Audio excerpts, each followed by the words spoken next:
ঠাই নাই ঠাই নাই ঠাই নাই ঠাই নাই পড়াইছে রে পড়াইছে পড়াইছে রে পড়াইছে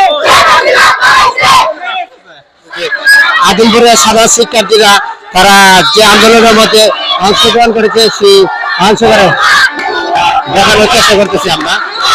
ছাত্ররা সেই আন্দোলনের মধ্যে অংশগ্রহণ করেছে, আমরা দেখতে পাচ্ছি।